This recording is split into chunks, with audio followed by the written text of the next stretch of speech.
అయోధ్య రాముల వారిని తలుచుకోకుండా ఉండలేము. అలాగే అయోధ్య పూజా సామాగ్రి కూడా వాడకుండా ఉండలేము. అయోధ్య పూజా సామాగ్రి వాడండి, మీ పూజని పరిపూర్ణం చేసుకోండి. డీలర్షిప్, డిస్ట్రిబ్యూషన్, హోల్సేల్ కై సంప్రదించవలసిన నంబర్లు. నిన్న ఇరు రాష్ట్రాల ముఖ్యమంత్రులు, అటు ఏపీ ముఖ్యమంత్రి చంద్రబాబు, ఇటు తెలంగాణ ముఖ్యమంత్రి రేవంత్ రెడ్డి ఇద్దరు కలిసి చర్చలు జరిపినారు విభజన హామీల పైన.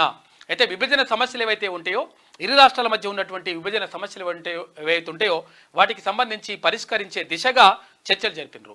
అందులో భాగంగా అంటే నిన్న ఒక తొలి అడుగు పడింది. అయితే 10 సంవత్సరాల నుంచి గతంలో కేసీఆర్ ఎప్పుడు కూడా ఈ పని చేయలేడు.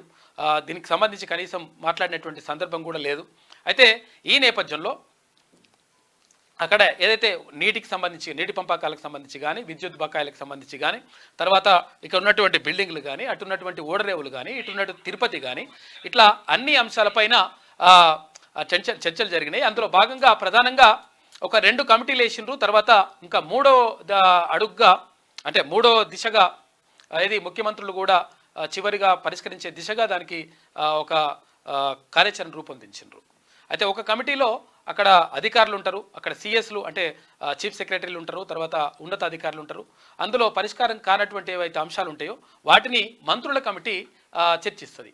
ఆ మంత్రుల కమిటీలో కూడా ఒకవేళ చర్చించిన తర్వాత పరిష్కారం కాకపోతే వాటిని తీసుకొచ్చేసి మళ్ళీ ముఖ్యమంత్రులు చర్చించి ఒక పరిష్కారం దిశగా అడుగులేయాలని చెప్పేసి వాళ్ళు నిర్ణయించారు.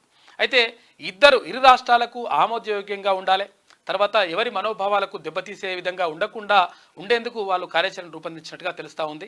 అయితే ఇక్కడ ఏపీలో కలిసినటువంటి 5 గ్రామాలకు సంబంధించి అవి ఆ 5 గ్రామాలను తెలంగాణకి ఇవ్వాలని చెప్పేసి ముఖ్యమంత్రి రేవంత్ రెడ్డి కోరడం, దానికి అక్కడ ఏపీ ముఖ్యమంత్రి చంద్రబాబు సానుకూలంగా స్పందించినట్టుగా తెలుస్తూ ఉంది. ఈ నేపథ్యంలో అక్కడ కేంద్రానికి లేఖ రాయాలని చెప్పేసి ఇరు రాష్ట్రాల ముఖ్యమంత్రులు కూడా భావిస్తూ ఉన్నారు.